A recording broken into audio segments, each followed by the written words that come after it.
I'd like to welcome Ray Tallis to sultry Salford and the Working Class Movement Library. Ray has got local links because you live in Stockport, but you were also at Hope Hospital for 20 years and at the University of Manchester. Absolutely. So you're just coming home really, aren't you? Absolutely. So over to Ray now. Thank you. Well, thank you very much indeed, Bernette, and thank you for all the efforts you've taken to ensure the arrangements work well. Thank you all for turning out on this hot night. We won't need any air conditioning shortly because I'm going to tell you such a chilling tale that you'll all be frozen in your seats. But it is a great pleasure to come here, and as Bernadette indicates, the book is very much, as it has as its mission, your mission, or those of you who are part of KONP. All the royalties in the book, in fact, will go to KNP, not to any of the authors. And that's enough about the book. But what I'm going to do is give you a story of deceit, obfuscation, weakness and greed. So you're going to get your money's worth tonight. And that, as I say, is the book that I'm going to talk about, NHS SOS. The book was triggered by the infamous Health and Social Care Act passed in March of last year by the Coalition. And this slide represents what we think will be the consequences of the Act if it isn't stopped in its tracks. As a result of the Act, three things may happen to either you or people you know, or your children, or whatever. Some of you may die, many more of you will suffer unnecessarily, and many more of you may face financial ruin. It won't happen at once, it'll take time, but these will be the consequences of this Act if it isn't stopped in its tracks. Let me scroll back to the year 2010, to the run-up to the election. There were several promises made by all parties. No cutbacks in funding the NHS. No hospital closures. Well, of course, both of those promises have been broken.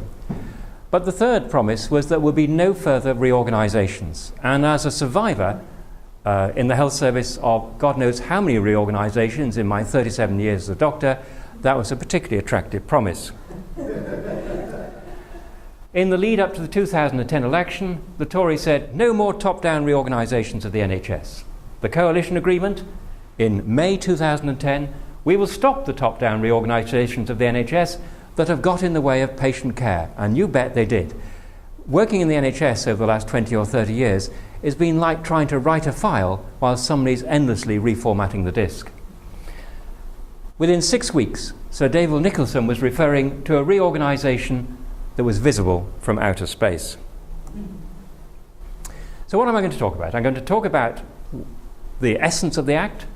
I'm going to talk about the consequences of the Act, say something about what the passing of the Act says about what's happening in the UK, about our democratic deficit in the UK, and finally start a discussion with you about what we can do. And that's very much the part where I hope I should be listening. So what about this Act? It was the brainchild of this man.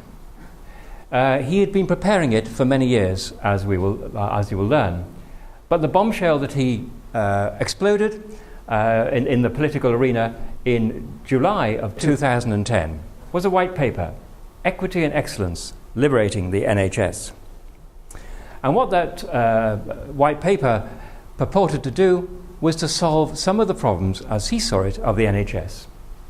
He actually misrepresented the present situation in order to indicate that something had to be done, although the something that he suggested should be done had absolutely no relationship to the problems that he had diagnosed. First of all, he claimed that the NHS performance was poor. That was not true. In fact, a fairly recent Commonwealth Fund survey comparing health services in different countries shows the NHS at or near the top in the vast majority of markers of excellence. In the criterion, it is right there at the top, above, for example, Australia and the Netherlands. So there was nothing wrong about the overall performance of the NHS, although we're aware of things that are amiss in certain areas, and I'll come to that towards the end of my talk. He spoke of patients being dissatisfied with the care, but in fact, as a result of 10 years continuous investment in the health service by the Labour Party, the levels of satisfaction with the NHS in 2009 were the highest in its history. We were also told about a financial challenge, nicknamed the Nicholson Challenge, that the NHS would have to save 20 billion a year by the year 2015. In fact, the NHS is doing quite well. It returned £2 billion to the Treasury in the year 2012, and that has not been reinvested in healthcare. The reason that David Nicholson claimed that there would be a challenge, that we would have to make £20 billion savings, partly was due to the credit crunch, but partly due to predicted future unsustainable demands. These unsustainable demands have been predicted since the 1950s. People said there are going to be more older people around. Well, I, as a geriatrician, I was professor of geriatric medicine at the University of Manchester and Hope Hospital, know that an ageing population doesn't translate into an iller population. Nowadays, people in old age are in much better nick than they were even in middle age when the NHS was inaugurated. Thank you, NHS, and thank you other things for that as well. There is a great capacity within the health service to look at smarter ways of working, more fluidity in the configuration of services. So if there were going to be increased demands, these could be addressed by working more smartly. But the question that anyone who read the white paper would ask is, even if those symptoms that Lansley had observed or claimed to observe, even if the challenge, the Nicholson challenge, was true, would what he offered solve the problem? What he offered had the therapeutic value of a Semtex suppository shoved up the rear end of the NHS. That wasn't exactly how he presented it. He said it was all about putting the patient at the centre. No decision about me without me. It was about putting the NHS budget in the hands of GPs closer to the patient. And that sounds pretty good, because GPs are terribly aware of patients' priorities. All sounds very good. He also said we needed some delayering. We need to remove some layers of administration from the NHS. So strategic health authorities and primary care trusts, which had hitherto been responsible for deciding what services could be commissioned and who should provide them, these will be abolished. And he described this as delayering or removing red tape. Well, let's just look at that a moment. You can't see this slide very clearly, but one thing you can see very clearly is before, which is on that side of the slide, is actually rather less complex than after. His delayering produced something immensely complex. In fact, if you see the whole thing set out, it looks like the motherboard of an IBM computer. So there was something other than delayering that was going on. What was the bill really about? It was about opening up an accountability gap to make sure that the government was no longer held responsible for what the NHS was providing, the quality of the provision, and what it wasn't providing. And one of the key elements were foundation trusts. Now, these were invented by Labour, introduced by Alan Milburn in 2002. Foundation trusts are regarded as independent businesses. They're not accountable to government, and in fact, they can keep their affairs secret. Well, in future, according to Lansley, all hospitals and all components of the health service, all the key components, were to be foundation trusts. Secondly, he was going to end the duty of the Secretary of State for Health to provide healthcare to England's communities. There was a very important change in the fundamental constitution of the NHS. Hitherto, the Secretary of State was responsible for providing comprehensive healthcare, free at the point of need, and so on and so forth. In future, it will be about promoting rather than providing. In other words, sort of cheering people on from the sidelines. And the sidelines now is where the Secretary of State is. Who's been jeering most at the NHS? Who's been not me gov about the NHS? Jeremy Hunt, I've got to pronounce his name carefully. Jeremy Hunt has been absolutely central, expressed what the new order of affairs is. The Secretary of State no longer feels responsible for what's going on. Responsibility has passed to the NHS Commissioning Board, now called NHS England, which is accountable to no one in government. It is a quango. We have, in fact, the end of the National Health Service. But at the heart of this, and the reason for this, is it opens up the NHS to the private sector. It's all about privatisation. This is not a new idea. It's been a long-held dream by the Tories in particular. The dream was first spoken out loud by this character, seemingly fairly innocent character, described as courteous, gentle and so on, but he had dreams. In 1982 he presented a paper at Cabinet, supported by Maggie Thatcher, in which they discussed the dismantling of the welfare state and accepting that this would be the end of the NHS. This caused a riot in Cabinet, not because it was a wicked idea, but because it was seen to be politically very dangerous. And in fact, the papers were buried until they were unearthed recently under the 30-year rule. But the aim was to end the state provision of healthcare so that medical facilities would be privately owned and run, and those seeking healthcare would be required to pay for it. Well, at least that's honest. Enter stage left Andrew Lansley, 2005, when he first became Shadow Health Secretary. The first guiding principle of public service reforms is to maximise competition. He wanted to plan positively for health being a competitive market in the European Union, and this is exactly what lies at the heart of his bill. Advocating a right to supply for new and independent providers, envisaging an independent regulator who would need progressively to be a competition authority to promote competition with the normal application of competition rules to healthcare providers. Privatisation, privatisation, privatisation, competition. And in fact, that was then enshrined in the supplementary regulations that were issued a year later, in February 2013. Section 75 was essentially about universal competitive tendering throughout the NHS. And EU law would remove the protection of the NHS against the full force of competition. No discretion would remain with the commissioning bodies. Those commissioning bodies, we've lost the PCTs, we've lost the Strategic Health Authority. The commissioning bodies will be the clinical commissioning groups, the CCGs, of which more presently. In addition, Section 165 of the Act, foundation trusts can earn up to 49% of their income selling private medicine. Now, you would find it difficult to identify these very important facts in a bill that was 346 pages long. You had to be a complete anorak in order to find exactly what the bill was about. The bill, when Andrew Lansley published it, was 3 times as long as Aneurin Bevan's bill establishing the NHS. Now, just to observe a little bit about Section 75, clinical commissioning groups should put every arrangement they make for delivering health services out to market. Unless they can be satisfied, they can only be delivered by a single provider. That criterion could very rarely be met. Single-handed surgeon working in the middle of Wales, perhaps, would be the nearest one can imagine. Or integration was at risk. It would be very difficult to make that as an argument, because any private provider say, oh, we'll look after the integration bit, and by the way, if you don't let us compete, we will set our lawyers on you, and we'll come back to that in due course.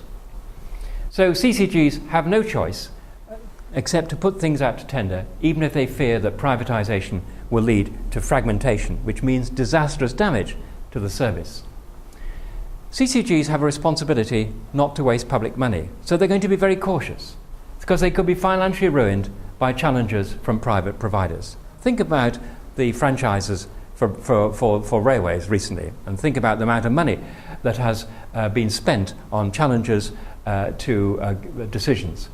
So we won't have GP-based commissioning. Forget that, and I'll say a little bit how little the GPs have a role.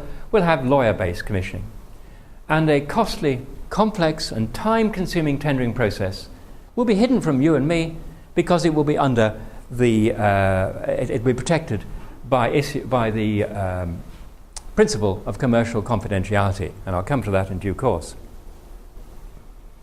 Now, what about putting commissioning care into the hands of the GPs, passing the budget to the GPs? That was a mantra you heard again and again. Well, yes, all GPs have to be part of clinical commissioning groups, but not all GPs make the decisions. The decisions are made by clinical commissioning group boards, who have little contact with the wider GP community.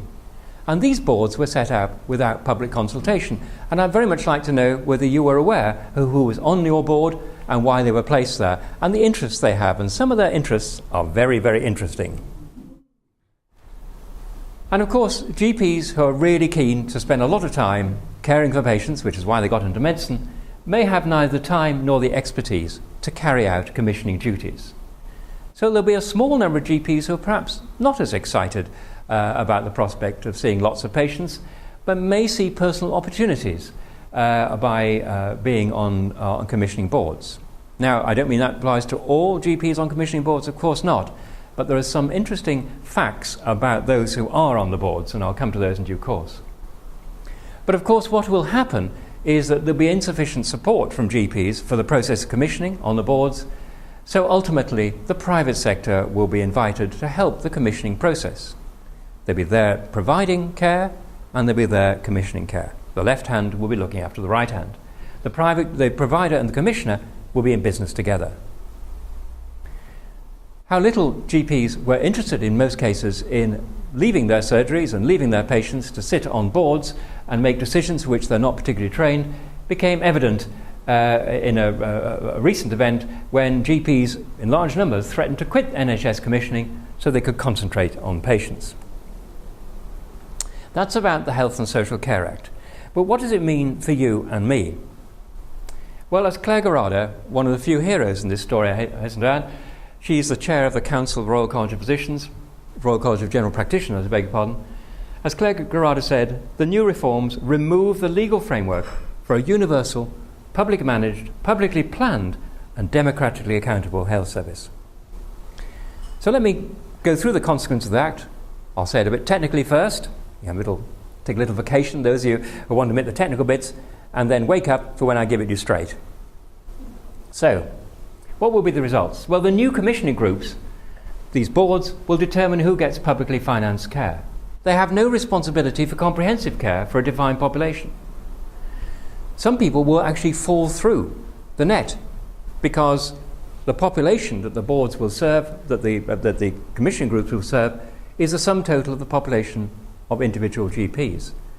And if you're not registered with the GP, or you're not part of any of the practices who are in the commissioning groups, you won't be covered. Local authorities will then be providers of last resort, as they do have responsibility for defined populations. There will be a loss of equity of access. As Alison Pollock and David Price said in the book, it's not a question of increased patient choice, but increased choice of patient, and I'll give you a particularly grisly example of this further down the track. It's no longer a duty to provide services free of charge, such as services for children, sexual health services. Commissioning will be increasingly managed by for-profit companies who may also be selling the things that they are commissioning. There will be less and less control by you and me through elected representatives. It's incredibly difficult to find out what is going on.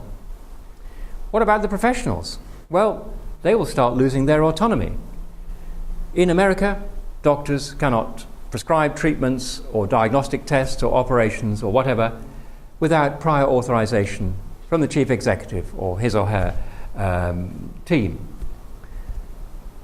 Doctors have already been reduced to the role of sessional functionaries in many cases. Now they become loyal company men and women, as more and more of them become salaried members of a particular private company.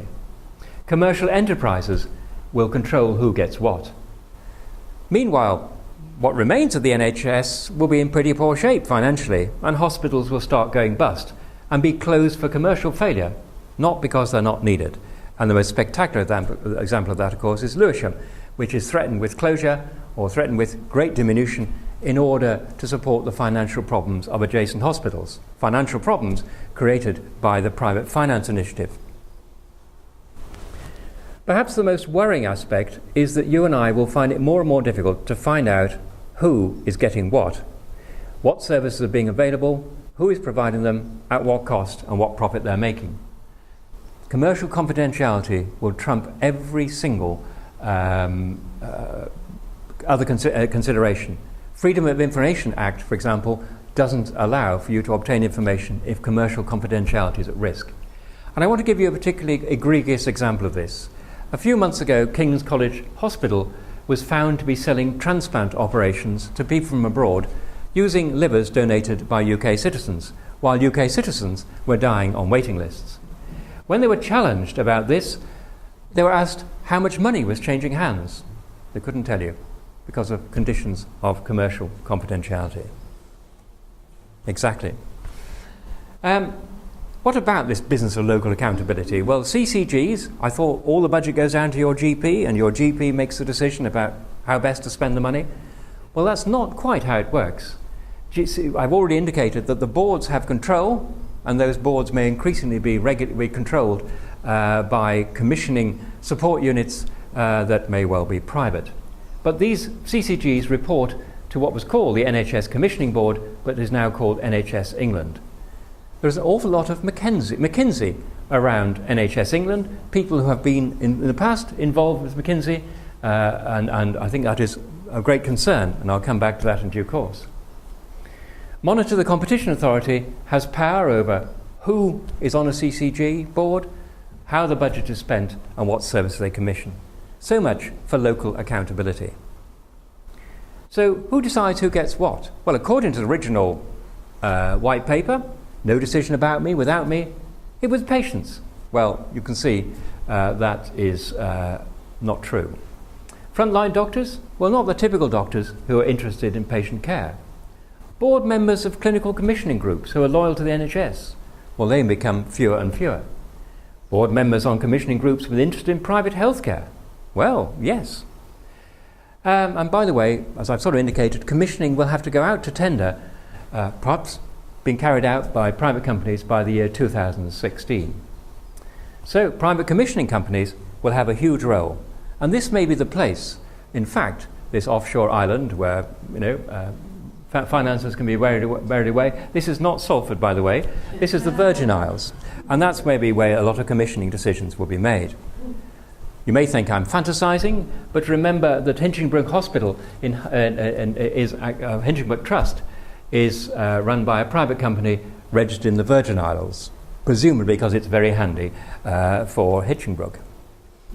So it may well be the case that when we're talking about putting the clinician in charge, this is the clinician who's in charge. I don't know.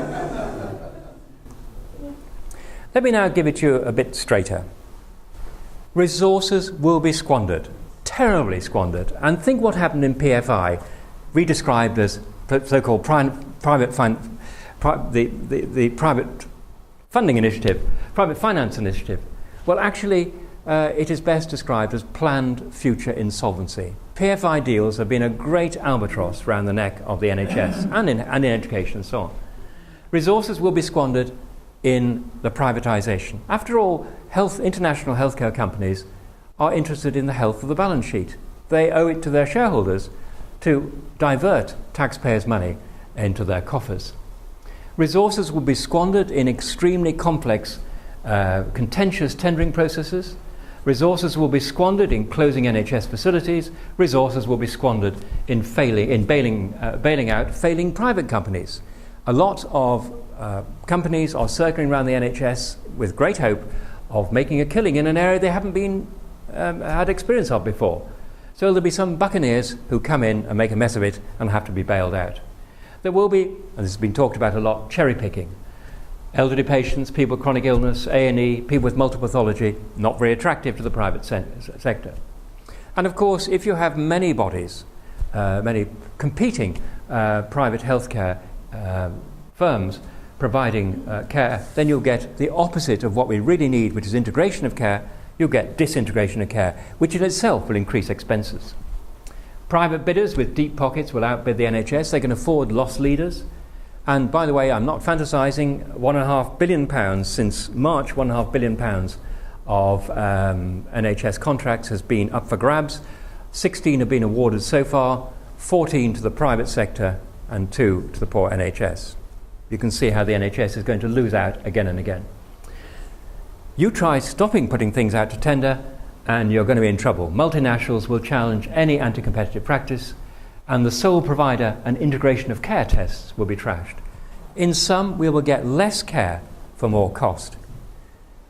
What's going to happen? You just need to glance across the Atlantic. In the Americanized health service, 18% of their GDP is spent on healthcare, twice as much as the UK, and the outcomes are appalling. They have the worst indices of health and life expectancy in a 20-country survey reported in The Lancet in the beginning of this year. So you will certainly get less for more money. But of course there won't be more money, so we'll have rationing. They'll be charging for services, as Shirley Williams was talking about in an article recently. Top up from insurance. But some of us may not be able to afford an increasing level of insurance, but don't worry, there will be Skid Row services for the underinsured. As Paul Hobday in The Guardian said, as a result of this bill, cooperation for the benefit of patients is replaced by competition for the benefit of shareholders. So, to reiterate, some of you may suffer, some of you may die, and some of you may be financially ruined. As Richard Horton in The Lancet said, people will die because of the government's decision to focus on competition rather than quality in healthcare. It won't happen all at once, and that's the insidious aspect of the whole matter. If it happened overnight, people will be up in arms, but it'll happen so slowly people won't be aware of it until it's far too late. It'll take perhaps 5 years to wreck the health service. It's a pretty robust organisation, so wreckage will take a bit of time. 5, perhaps even 10 years if one's optimistic. But as the care gets worse, so the rhetoric will get better and the PR will be more skillful.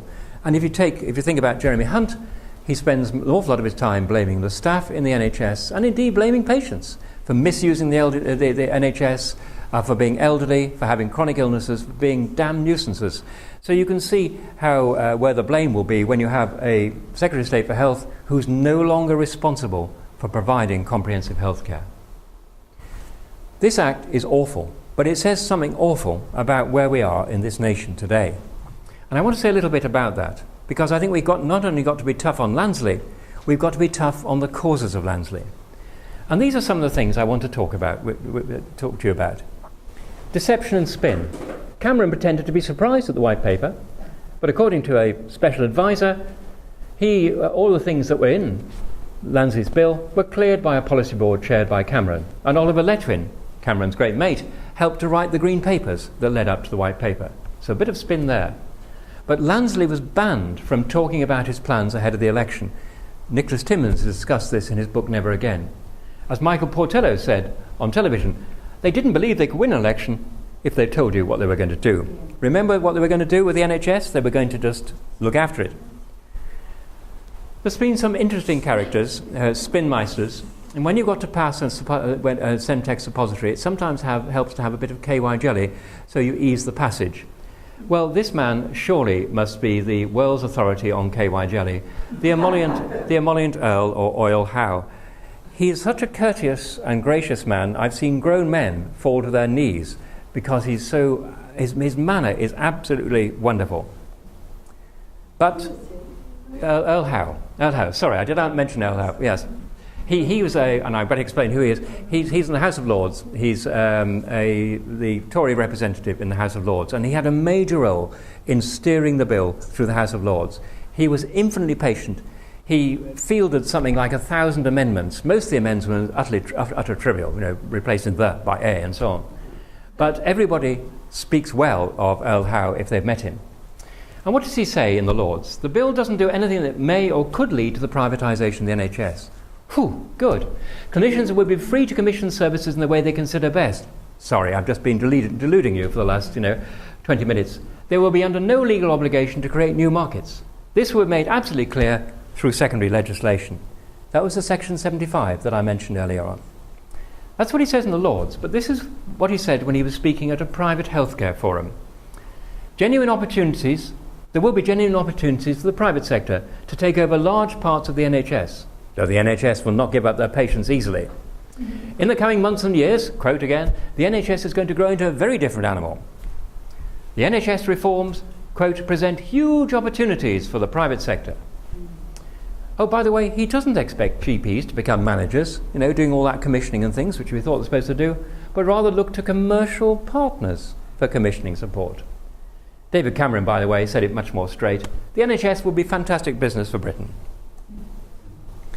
One of the most interesting characters in this discussion was Mark Britnell, former Director of Commissioning at the Department of Health, right near the top, sort of actually number 2 or 3 in the Department of Health.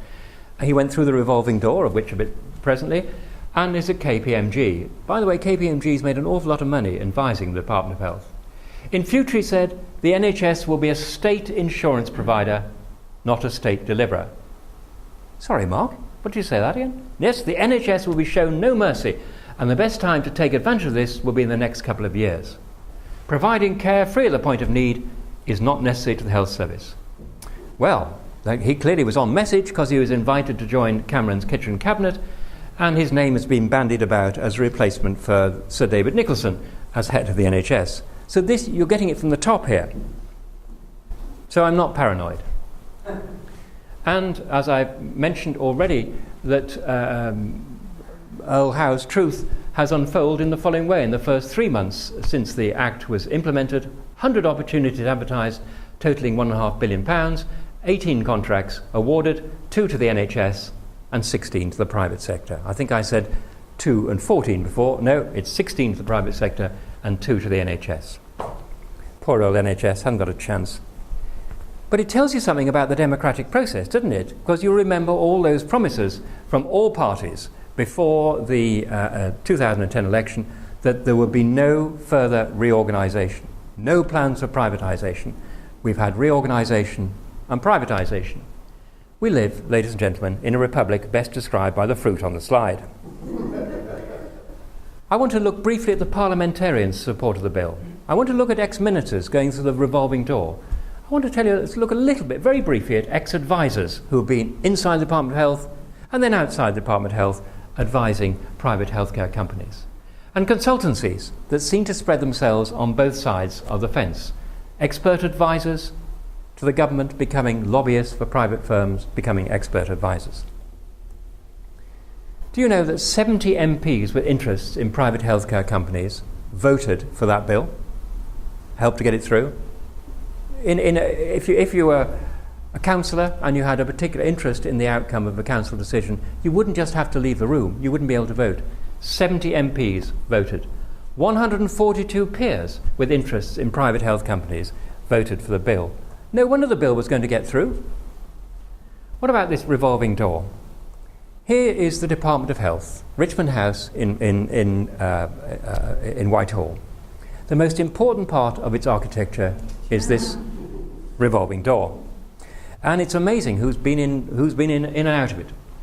Here's just a handful of Secretaries of State for Health who actually have worked not only as Secretary of State for Health, but have been very, very active in the private health sector. Virginia Bottomley, Alan Milburn and Patricia Hewitt.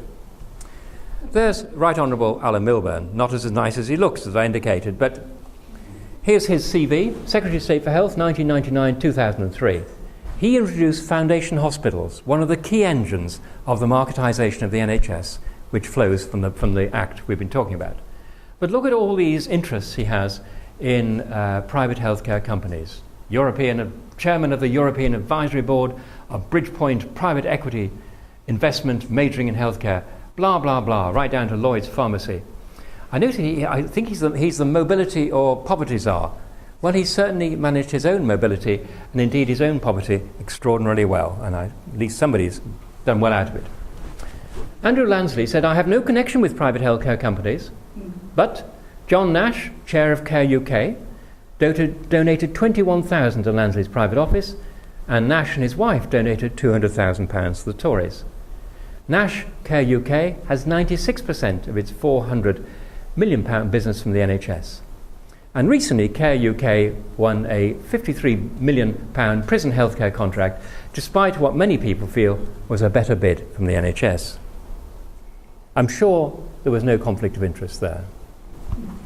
We had a choice we didn't realise at the 2010 election between con lobbyists, lib lobbyists and lab lobbyists. Let's go right down to the bottom now to clinical commissioning groups. In a shocking paper published by the British Medical Journal in March 2013, it found that nearly 40% of GPs on the boards of CCGs had a conflict of interest.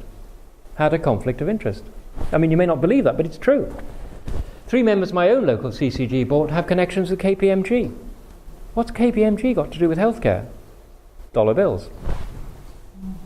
I'm not suggesting for a moment that it influenced the decisions they make, but you could accidentally draw that conclusion, couldn't you? What are doctors doing being interested, KPMG? And then there are companies that simultaneously on both sides of the revolving door. Part of them is involved in advising the government on what they should buy, and part of them is involved in selling stuff to the government. And the coincidence between those things is quite marked. McKinsey is interesting. McKinsey is everywhere. Of the £26 million squandered in, well, I should say not squandered perhaps, spent on private consultancies, McKinsey head of the pack in 2009-2010.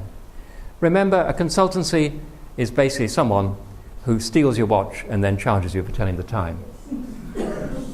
They advise government on the reforms. They're sitting on monitor, or at least ex-McKinsey men are sitting on monitor that has oversight of CCGs. And they are involved in commissioning support units, so CCGs. Oliver Hewitson, in a chapter in the book, summarised it by saying those standing to make substantial profits from this crazy, destructive act had absolutely no rationale at all. Those people had a significant role in shaping it. And they also had a significant role, as you've seen, in getting it passed. What's happened to our democracy? But of course we did have an opposition called Labour. Unfortunately, Labour had its own dirty secrets. At the time when Alan Milburn was in charge, there was a dream, discussed, never got very far, of actually making the NHS merely a kite mark attached to the institutions and activities of purely private providers. And in fact, it's quite interesting. This is Ken Clarke talking at the 60th anniversary of the NHS. Labour Secretaries of State have got away with introducing private sector providers into the NHS on a scale which would have led the Labour Party onto the streets in demonstration if a Conservative government had ever tried it. The Labour were doing what Tories wouldn't have dared shout out in their sleep. In the later 1980s, I would have said it is politically impossible to do what they are doing now. I strongly approve. So Ken Clarke was very pleased with the succession of Labour Secretaries of State. But there was the Lib Dems. Surely they were going to offer something like opposition, even if it was only opposition from the inside. I voted Lib Dem. I didn't know what I was voting for. I didn't know I was voting for this. David Laws, major figure. 2004, we ought to replace the NHS with a national health insurance scheme. Nick Clegg, probably heard of him. So I think breaking up the NHS is what you need to do to make it a more responsive service. And the chapter in the book that deals with the manipulation and the crushing of the debate at successive spring meetings of the Lib Dem party is absolutely just shocking. Shirley Williams' interesting character. There she is, looking completely adoring at Nick Clegg. Lansley's bill, she said, is an act of stealth privatisation. I can't support the coalition plans for the NHS. Why should we dismember this remarkably successful public organisation? She goes further. These are words I would have been proud to say myself. Why have they, the coalition, tried to get away from the NHS as a public service amongst the most efficient, yes, least expensive, yes, and fairest anywhere in the world? Why have they been bewitched by a flawed US system which is unable to provide a universal service and is very expensive indeed? The remarkable vision of a public service free at the point of need for all the people of England should not be allowed to die. Right on, Shirley. Thank you. What did she do? She voted for the bill at every crucial time. I would say this is a tragic end to a distinguished career of public service. And I still don't understand, and the Lib Dem person who wrote the chapter about the Lib Dems is still unable to explain the complete disconnect between her rhetoric and her voting patterns. As Randy Ramesh of The Guardian said, the Lib Dem leadership have now dipped their hands in the blood of the NHS bill.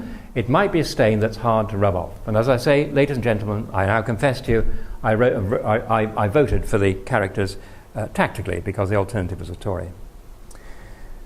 Luckily we got a free press. But actually, as someone in the Soviet Union once said, of course your press is free. And that's fine because nobody in power ever listens to it. What were they doing? Well, of course, they were up to their eyes in celeb culture. But worse than that, they repeated the mantra again and again, swallowed the government spin about the bill. There was journalism instead of journalism, reprinting press releases. The BBC failure, documented in the book, is extraordinary. Part of it is post-Hutton timidity. There was a complete failure to pick up all the conflicts of interest that I've talked about, with one exception, which was actually interesting, the Daily Mail, which shows you that malice is sometimes reason's keenest dart. And it did not attempt to draw on representative voices. So the mantras are repeated. Bill gives a budget to GPs, gives patients more say over health expenditure. You feel you got more say now? I don't think so. getting rid of red tape. They just swallowed it. They didn't reveal the true nature of the bill, nor did they cover the opposition to it, give much coverage. Once there was something like 500,000 signatures, which triggered a debate in Parliament, but it was hardly covered in the press. The conflicts of interest that shaped it and got it through, very little work done on that. Minimum exposure of donations, lobbying, conflicts of interest, close links between Westminster, think tanks, the private sector, or the role of the private sector in drafting the bill and putting it through. And when the bill got through on that dreadful day in March, it simply, the BBC news screen said, "Bill which gives power to GPs passes." They'd learnt nothing during the debate of a year or so. I feel embarrassed for my own profession of medicine because our medical leaders were not only supine, but in many cases deliberately ignored their membership. I could go on at great length about that, but it's a hot night. But basically, the medical profession was represented by some rather unrepresentative cheerleaders. A lot of us heard these people on the radio, saw them in telly, thought, who are these characters? Never heard of them before. Very unrepresentative. What they were representing is interesting. The official voices were more than a little timid. Now, these unrepresentative minority supporters, some of them may well have had genuine belief in what Lansley's bill would do. Many of them were flattered. Perhaps some of them were attracted by the idea of a gong. You know, the pyramid of corpses you're willing to tolerate in order to get a medal is actually quite extraordinary. And perhaps some of them thought there was something in themselves. Remember that 39% of GPs on boards who had conflicts of interest? And some of them also had roles in the Department of Health. You know, travelling down to London, first-class fare, all that sort of stuff. Much more fun than seeing poorly people, isn't it? Here's an interesting character. Charles Alessi. I'd never heard him before until he started popping up all over the place, defending the bill. Who is he? Well, he was a GP in Kingston-on-Thames, chair of something called the National Association of Primary Care, a very small group, but it mixed together professional and commercial interests. In January 2011, he wrote a very important article in The Sun, and he appeared on the television praising the reforms and saying they'd be good for doctors and good for patients. I note now that he's adjunct professor at the Ivy School of Business in Canada. But one of the interesting things about that is when he was in Kingston, and perhaps he's still there now, he did one or two interesting things, and here's what I want to focus on. The doctor won't see you now. In May 2012, he was found to have removed 48 elderly and disabled patients at very short notice from his practice list, predominantly for financial reasons. This was the judgment that was found when it was investigated. He was found in breach of contractual obligation to patients. In fact, the NHS inquiry that was launched, and you wouldn't have such an inquiry now, after the bill, there's no obligation. It warned of deregistration if the cull was repeated. But this is how HMOs work in the USA. To repeat the brilliant phrase by Alison Pollock and David Price, it's not a question of increased patient choice, it's increased choice of patient. So characters like me and this character will become very unattractive in the NHS of the future. What happened to the BMA, the great medical organisation that represents nearly 200,000 doctors? Well, that was the leader, Hamish Meldrum, and he squandered 18 months on what he called critical engagement with Lansley and the gang. He felt it wasn't right to take a political stance. Well, I can tell you, if everything you stand for, teaching, research and care of patients, is threatened, you take a political stance, particularly if it's threatened by politicians. And he carried on with this critical engagement despite the membership of the BMA being very keen to actually confront the government. He didn't even follow instructions from the members and his council to campaign actively against the bill until it was far too late. Reasons? I don't know. David Owen's verdict on the medical profession, I think, is just one. If the Royal Colleges had consulted their members early in the process, basically there would have been no bill. In other words, if the colleges and the BMA had listened to their members, who are overwhelmingly opposed to the bill, there was no way Lansley could have pretended that it was something that doctors wanted. It was hard to avoid the feeling, David Owen said, that if not complicit, many were afraid of upsetting the Department of Health and afraid of having their financial grants blocked or reduced by running the risk of looking political. Well, there are conditions where you have to look political. One extraordinary exception, one of the heroes of the book, Claire Garada, who was chair of the Royal College of General Practitioners, who received a lot of flack for her clear opposition to the bill. So these are the winners, so NHS and Social Care Act. These are some of the characters. Obviously, business-orientated healthcare professionals might think they will do extraordinarily well, but these are the other characters. Who are the losers? Well, basically, you and me, patients, taxpayers, losers. Now, one of the difficulties is we know the NHS is not perfect, and we're told that more and more and more. And it's clear that what Jeremy Hunt is trying to do is to make the best of real crises, make the most, I should say, of real crises, in order to say we really cannot carry on the NHS in the way that we have done before. Instead of looking at the origin of the problems, clearly he's getting everybody to think the NHS is finished as an idea. We need it to be a series of separate businesses. And there are clearly problems with mid-staffs and the nursing care of older and vulnerable people in various places. But privatisation is not the answer. Privatisation has caused much of the problem. In fact, the drive to foundation trust status in mid-staffs was part of the problem. The aping private sector values, private sector disciplines, and ignoring all those things that couldn't be measured, excuse me, was part of the problem with mid-staffs. Not the whole problem, part of the problem. And the private sector hasn't got a particularly good record. Winterbourne View, Southern Cross, and some of the recent disasters that have happened with privately run aspects of the health service. And worse still, there'll be less accountability in privately run health service. I've already told you about the story of the King's liver transplant story.